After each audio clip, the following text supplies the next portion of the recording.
time to answer questions, but this is going to be a jam-packed class. I'm going to try to keep this, as concise as I can, but we're going to be covering a lot of topics today, such as whole food nutrition, supplementation, herbs, and other therapies that you can use to help to support healthy PCOS. So I see I have let's get my camera set up properly here. Okay.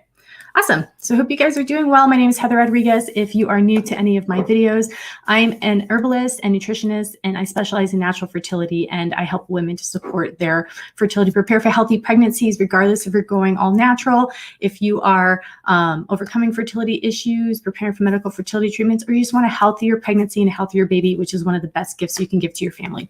All right, so let's go ahead and jump right into today's topic. I'm going to be looking at notes because, my brain is not that big. I can't remember everything. So the first thing, we're going to start with some basics and some foundational things. So when it's coming to PCOS and really any fertility support that you're wanting to do, making sure that you're taking some type of multivitamin as your foundational just basis, because you would be surprised how many people have nutritional deficiencies and how those nutritional deficiencies can affect ovulation. They can affect your menstrual cycle. They can affect hormone production, all those things. So taking a whole food multivitamin is what I personally am definitely a big proponent of. There's lots of studies on my website about multivitamins and that alone making such a big difference when it comes to regular ovulation and hormonal health. But we're going to talk about some specific nutrients now. Now, before I get started into these specific supplements and nutrients, understand that diet is always going to be the foundation when it comes to healthy PCOS for fertility. Hey, Mary, nice to see you. Because that is one of the main tools you're going to be using to help to manage insulin resistance, which is a major player when it comes to PCOS for a lot of ladies. Not every single one of you, but it has a major factor to do with a lot of the hormonal imbalances and issues that come down the road from that. So I just recently did a video on eating for PCOS. I have a lot of resources on that, so seek those out. I won't be talking about diet today, but know that with all these other things I'm mentioning, that has to be foundational in order for them to work. If you end up doing any of these steps and they're not working for you, please take a look again at your diet. Okay, so a couple of nutrients. So chromium is an important nutrient because this enhances the action of insulin in the body. There was a study that found that women with PCOS were given 1,000 micrograms daily of chromium for 2 months, and the results showed an improvement in insulin sensitivity by 30% in an average of women and 38% of the women who had PCOS. So I thought that was pretty amazing by something as simple as chromium. Chromium is high in foods such as onions, tomatoes, brewer's yeast, oysters, whole grains, and bran. I mean, who eats bran, but that's something that's very high in. Another kind of basic nutrient that you may not think about that's important for PCOS is going to be calcium and vitamin D. They play significant roles in cardiovascular health and also glucose metabolism. So we keep on going back to this insulin resistance and this glucose metabolism and having healthy levels with that. So those are two other things to think about. Now, calcium and vitamin D are easy to supplement with. You can also get those from diet. I personally do not absorb vitamin D from the sun as well as others because my skin happens to be darker, so I do supplement with vitamin D. Calcium is much easier to get through the diet.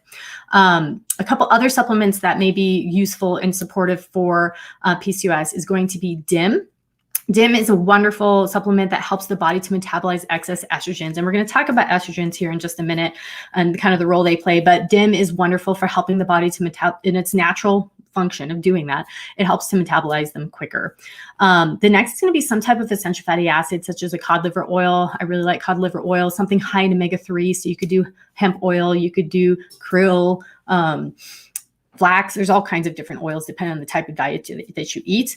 But that's going to help with circulation, inflammation, hormone production, promotes regular ovulation, all that stuff. So foundational things are important. Just because you've heard these words before, don't just be like, okay, I need the new sensational thing. Make sure that foundation is being taken care of. And then the next is going to be a inositol. So this is really exciting because inositol is a building block used by the body to make different compounds for cell function. So it's wonderful for healthy weight management, insulin production, healthy blood pressure, as well as supporting hormonal balance and ovulation in women who are experiencing insulin sensitivity. So that's something to definitely do some more research on. But my inositol is something that we personally really, really love. Now, so those are some of the main supplements that are supportive for PCOS. There's also, progesterone cream. There's some other things that you can get into more specifics depending on how PCOS is showing up for you. Every woman is different. PCOS is a list of things that could be happening for you, and not every single person shows up exactly the same, but a lot of these factors are similar. So now we're going to jump into herbs. I love using herbs for PCOS because they help to support a whole system. They help to look at the body as a whole. And this is really important when it comes to PCOS because there are so many different things happening at once. And it's this huge cascade of events that's happening. So know that if you're experiencing PCOS, I have a close dear friend of mine who has PCOS. And when we first met, she found out what I did. She said that her doctor had told her she wouldn't be able to have any children. And I was like, if you don't mind, I'm going to ask you a few questions because I'm really curious about why. And so she's like, I have PCOS. And I was like, your doctor said you couldn't have any children because you have PCOS? She's like, yeah. I'm like, well, I know lots of women who have had babies despite PCOS, not that their PCOS disappeared or anything. They were able to manage it through lifestyle factors. And she was absolutely shocked. She thought she was sentenced to her entire life to not be able to have babies just because she was experiencing PCOS. So that's not necessarily true. There are plenty. I know I have hundreds and hundreds of success stories on my website alone, let alone all the women in the world who have been able to help manage their PCOS naturally. And it is a lifestyle. It's not something that's like, here, take these 3 things, do these 3 things. It's going to be done. Something you have to manage through pregnancy, which is another topic we'll talk about. So anyways, I can go on tangents all day long. But let's jump into the herbs. So I personally love herbs because they're going to help support the whole system. They're not forcing the body to do anything. They're working on supporting different systems, glands, functions in the body, and then the body is doing what it's supposed to and can do because it's healthy and it's getting the support that it needs. So herbs are amazing in that way. I also do get a lot of people asking me about herbs and, asking very specific, like what herb can stimulate ovulation, or what herb can do A, B, or C. Herbs work really a lot differently than medications. They are not medications. They have a lot of different compounds in them. They are more supportive of specific functions and organs within the body. So they work very differently. So that's why my answer is never like, here is the one thing you need to do. I'm sorry. I know that would be so much easier for you. But there are solutions. And the thing is, there's so many wonderful side effects from doing this and these lifestyle changes, such as more energy, weight loss. You feel better, other things, other issues that you were experiencing, you'll start to see clear up as well. So anyways, let's jump into some herbs. So when we're looking at herbs and helping to support someone who's experiencing PCOS, we're looking at wanting to help support hormonal balance and hormonal health. We want to encourage regular ovulation. We want to make sure that we are doing something to help with estrogen metabolism, something to help with healthy progesterone levels, wanting to help encourage healthy androgen levels. So overall hormonal balance is kind of the main focus when it comes to experiencing PCOS and some of those other discomforts, such as having strong cravings for sugar, or having hair growing where you don't necessarily want it. But that happens to all women at all ages despite PCOS. Anyways, as my son likes to point that out every once in a while. Okay, so one of my favorite herbs is going to be Vitex. So Vitex is an herb that helps to encourage hormonal balance, regular ovulation, healthy progesterone levels. It helps to reduce prolactin levels if that's happening. Now you have to understand PCOS. Vitex does not contain any hormones in it. So it's doing this because it's helping to support the pituitary gland. It's helping to support the overall endocrine system. That's the cool thing about herbs. There's no hormones in them, but through the use of helping to support those systems. There was a clinical trial done on women consuming Vitex angus cassis, which is Vitex, which is chasteberry, the same thing. They were previously diagnosed with fertility disorders. Many became pregnant from many more became pregnant than in the placebo group. I need to get some numbers put on that sentence, but it's helped so many. It's one of the main herbs that we like to work with. And yes, we are currently out of stock of the capsules, but we have the extract. So Vitex is wonderful. Now, again, Vitex is one of those herbs that I find will not work if the diet stuff is not taken care of. We have women that come back to us and are like, I've been taking Vitex 6 months. What's going on? Blah, blah, blah. I ask them about, well, did you take care of these other factors? And a lot of the cases they did not. The next herb that's wonderful is going to be saw palmetto. Saw palmetto helps with the unwanted facial hair, helps with hormonal imbalance balance when it comes to excess androgens, which is funny because men use it to help with their hormonal health issues. But again, it's helping us support the system. It's not providing us a specific hormone. The thing with Palmetto is that it is really, all of these herbs, they're really great, but they're going to have an herbal taste to them. I love to have these herbs used together that I'm listing. I think herbs work best in synergy, and they're used better as a group than getting all of these herbs separately. And we can talk a little bit about that in a minute, but the synergistic component of it is going to be much more beneficial. The next, white peony. So white peony is one that helps us support hormonal levels. Once again, healthy progesterone levels, lowering testosterone and balancing estrogen. So there's this whole orchestra that has to happen with a certain ratio of progesterone to estrogen or estrogen to progesterone in order for healthy hormonal balance and a healthy cycle. So if there's a lot of excess estrogen, which we'll talk about more in a minute, even though your progesterone levels your body could be producing enough progesterone, your estrogen is so high that the ratio is not appropriate, and you'll end up with low progesterone issues or, things showing up as low progesterone. So white peony is wonderful for overall hormonal support. Another one's going to be Dong Quai. This is one that I like to use in blends because it's tonifying to the reproductive system. It helps build up the blood, and it also increases circulation. It's all about circulation to the uterus, the ovaries, and fallopian tubes. We want healthy, fresh blood. We want fresh circulation, moving out old toxins, all the old, bringing in the new. Healthy oxygenated blood is going to be important for egg health. The next herb is Shazandra, and this is one that you probably don't hear me talk much about. It's a wonderful adaptogen. This is wonderful for the nervous system, for healthy stress response. Who doesn't need some healthy stress response right now? And it helps to normalize, it may help to normalize insulin response and make a healthy insulin response within the body. It also aids the body in detoxifying excess estrogens. So the next one, we have two more that we're going to talk about. The next one's going to be licorice root. Now, licorice root's a wonderful herb that helps with normal hormonal production. It also helps with hormonal production and release, as well as with those sugar cravings. There are some herbs that can be used to help with sugar cravings when it comes to experiencing PCOS, because we talk so much about sugar and helping to keep those blood sugar levels healthy. So those are some of my favorite herbs that I love to use for PCOS. I like to use them all together. You can find out more information on our website at naturalfertilityshop.com. So now we're going to talk about a couple other tools. So there's a superfood I absolutely love for PCOS that is called Goji Berries. Have you guys heard of Goji Berries before? Have you tried Goji Berries? So there's studies that have come out that show that Goji has been very helpful in helping to manage insulin response and glucose levels and helping to keep them balanced. That's going to be huge. They also are extremely high in antioxidants, which is wonderful for egg health and helping to protect egg health. And that's actually a concern in PCOS because of the repeated effect of insulin being released in the body, and high amounts of insulin circulating in the body can actually cause egg health issues. And Goji is wonderful at reducing inflammation. So when you have a lot of insulin in the body, you have the agitation of the ovulation not happening, all these different factors, inflammation is kind of there. Anytime that there's any type of imbalance or fertility issue, inflammation tends to be there. Any other health issues, inflammation always plays a part. So always make sure you're doing something to help support healthy inflammation response in your body and helping to deal with that inflammation. Whole other topic. We'll talk about that more another day, but Goji just checks all those boxes. It's something I absolutely love.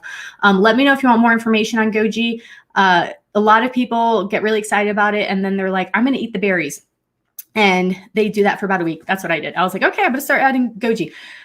You can't eat enough Goji berries for long periods of time to get the results that you need. So something that happens when you are eating these foods for antioxidant support, glucose, healthy glucose support, as well as inflammation, anti-inflammatory, antioxidant, yada, yada. You need it on a daily basis. It needs to be in your system continuously on a daily basis. You have to find a way to consume it that you can do it daily.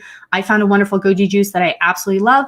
I take it every single day. It tastes good. You drink it, 2 ounces, you're done. You're on with your life. So let me know if you want more information about that as well.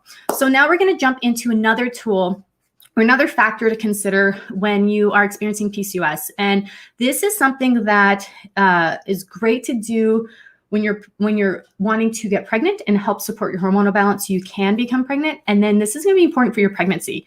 So we talk a lot about supporting we talk a lot about supporting hormonal health and ovulation and all these things so you can get pregnant. But something you have to know about is like, we got to think forward. And we got to think about like, okay, you're most likely going to get pregnant, right? That's what we're working towards. Pregnancy is the goal, but we need to maintain that pregnancy. Miscarriage rates happen to be much higher in women with PCOS, especially if they're not managing their insulin resistance. They're not managing that, and that's causing hormonal issues, okay? So this is something like the diet changes, lifestyle changes that will need to be continued into pregnancy. You're obviously going to work with your doctor or your midwife at that point, but just know that this is something that can be managed and that you can go on to have a healthy pregnancy and a healthy baby, but just be aware it's not something you just do for a week. And I've got plenty of tools to help you. Sorry, I just have to shift a little bit.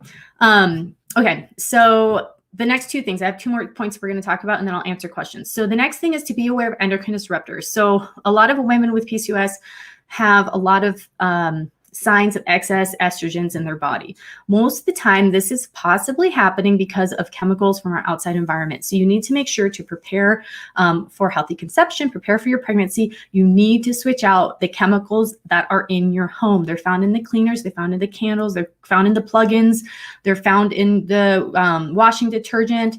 All of those things, you need to do a ditch and switch. It is so important. Great thing about that is you do it once, it's done, and then you just have a habit of using the new products that do not have compounds in them that mimic estrogen in the body. So how does that work? The chemicals are endocrine disruptors. They come into the body. They stimulate the receptor sites as if they were your own estrogen, but they do it much, much stronger than your body's own estrogen. Because of that, the estrogen reactions are much stronger and much more exaggerated. So that's contributing to hormonal imbalance. You have high estrogen response, so then your progesterone's not able to be as effective. So that's something to consider. Every person and every family that is preparing for healthy pregnancy should be taking that into effect. So something that's really important, something I'm really passionate about lately. All right, so last point. So another tool I love to absolutely use and suggest and help to educate women who are experiencing PCOS is the use of essential oils for healthy hormonal balance. This is something that's extremely exciting because it is pleasurable to use. You know, so many of these things are like, oh, I have to make these dietary changes and I love to eat carbohydrates or I love to eat sugars and oh, this is so hard. Essential oils is a wonderful way to help to support your hormonal balance and a wonderful way to help to support your emotional well-being during your fertility journey. We all know there's ups and downs to it. We all know that, you know, waiting for ovulation or even after the 2-week wait or, oh, I got my period again, or your girlfriend, you just found out she's pregnant and she wasn't even trying. And there's so much stuff happening during your fertility journey. And it's like, it can be daunting sometimes. So using essential oils as a tool can be absolutely wonderful to help to support yourself emotionally, to help do some self-care, some time, some you time. You're completely worth it. And also it's wonderful for helping with hormonal balance and helping with that estrogen dominance, helping to increase progesterone and just help to mimic and support and stimulate the overall cycle during the different stages of the cycle. I have a new method that I have created to help with this called the drop cycle method. Let me know if you want more information about that. That is going to be coming out very soon. So I'll have more information on that, but it's called the drop cycle method, and it's using essential oils in a way that helps to balance the body and the hormones by mimicking the cycle using the power of plants. And also really taking account of your emotional well-being. We can talk so much about do this, here's the steps, here's the diet, here's the, you know, really can be really militant about it and really type A about it. And I know that's how I am. I'm very type A. But we got to take care of our emotional well-being because this is, you know, regardless of how long the journey is for you, regardless of what your experience is, what you're going through, there's a lot that's happening. And a lot of you aren't able to speak with other people about it because you don't want to. You don't want them to know what's going on. You don't want them to ask about it or it's been long or whatever. You don't want unsolicited advice, all that stuff. So essential oils are absolutely fantastic for helping to support all those areas. So those are my top areas and my main tools to use to help PCOS hormonal health and support. Feel free to reach out in the comments, send me DMs, send me messages, wherever you're watching this. I am here to help. I have an entire team. My entire staff is amazing. This is our mission. We are really serious about this. We're really serious about helping you and you feeling supported, empowered, educated, and kind of knowing what your next steps are. You know, you can only do so much research. You kind of have to take the next step. So I'm happy to help you and just let me know If you have any questions, I'm going to sit here for a second until I get kicked off and answer any questions that you have. But thank you so much for joining me. And I look forward to helping you in whatever way I can. Okay. Hey, Mary. Hey, Eliza. Okay. Jessica's saying she's been experiencing PCOS for a long time now. It's been 8+ years without successfully getting pregnant. I've been considering IVF. My son is 10 years old now. Yes. So also currently I'm on metformin, but I don't see any difference for a long time. Yes, Jessica. So a lot of the things I talked about can be used in preparation for medical fertility treatments. We are not prejudiced here. Every fertility journey is different. So whatever your heart is telling you, know that you can help to prepare ahead of time, and that's going to definitely be beneficial. I suggest at least 3 months of preparation, if not more. A lot of the diet stuff is going to be beneficial as well, because you're going to need to continue them through pregnancy. Someone's saying, hello, I'm new to the group. Great. Okay. I'm going to kind of go through questions on both platforms here. Oh my gosh, you guys have so many questions. This is so great. Is intermittent fasting not a good idea if you're trying to balance hormones? So there is no black and white answer for intermittent fasting. I find that it's helped with some women who are wanting to lose weight. It's helped some women who are having lots of cravings. But I personally did see a shift in my hormones when I tried it. I did lose weight when I tried it, so that was fun. So you're going to have to kind of experiment and see if you're one of the ones who benefits from it. There's lots of different health benefits to it, but when it comes to fertility and kind of that preconception period of time, I don't like to suggest anyone doing anything drastic, so that you can kind of see kind of what your results are. So it depends on why you're wanting to do it and what those benefits would bring versus, are there any things that it could affect? Someone is saying I need to lower my testosterone levels. It's high. So again, when we're looking at a specific hormone like testosterone or low progesterone, high estrogen, we have to look at the whole orchestra. We need to look at all of the different hormones and how they work together, and not just address the testosterone. Obviously, that needs to be addressed, but that's actually going to be addressed when insulin levels are healthy and not causing excess insulin, and then this whole cascade of hormonal events. Mary says she's waiting on her Goji juice. Awesome. Let me know when you get it. Summer's asking, is Goji good for men's fertility too? Yes. There's so many benefits to Goji for sperm health and helping with circulation, inflammation, and cholesterol in men, which has a big effect on some other factors for men. So it's wonderful. Where can you send an email to us? help@naturalfertilityshop.com. help@naturalfertilityshop.com. You can send emails there. Okay, I'm just scrolling through the comments.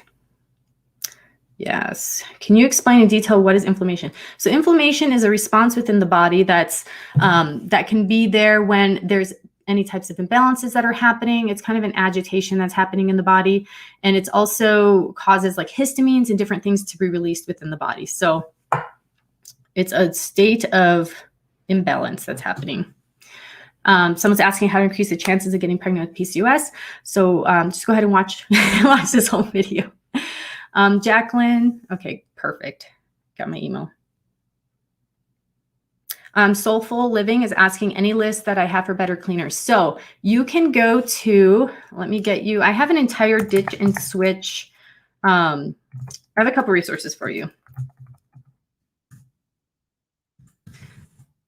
The first is going to be nontoxicfertility.com, nontoxicfertility.com. That's where you're going to learn about the endocrine disruptors, and you're going to learn about which products I personally love and use to help switch that out. And it'll educate you more on kind of what the specific chemicals are, so you can take a look at what you currently have and, see, like, kind of get just on what's in your home and what you might want to switch out. So nontoxicfertility.com is where you can get that list at.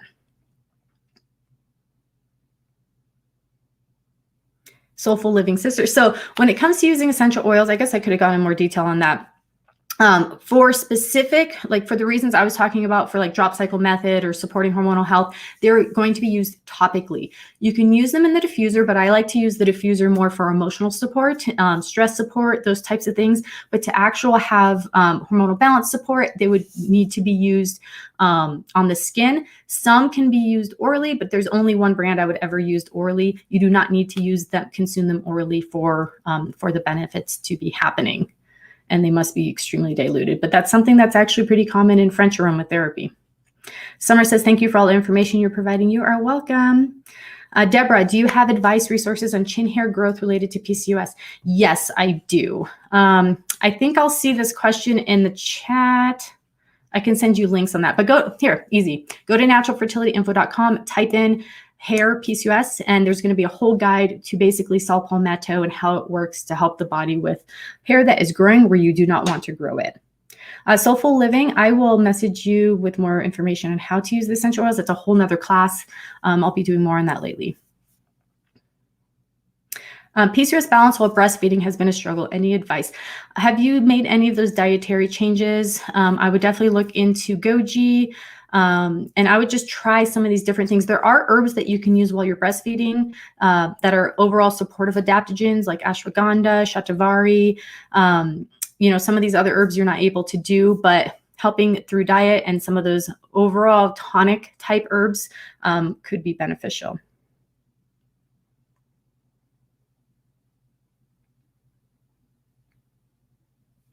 Do I think daily pads would affect fertility? I'm not sure what you're trying to say there. Okay, great. Well, thank you guys so much for joining me. You all had such wonderful questions. If you're looking for more resources, you can go to naturalfertilityinfo.com. You can reach out to us in messaging, DMs, all of that stuff.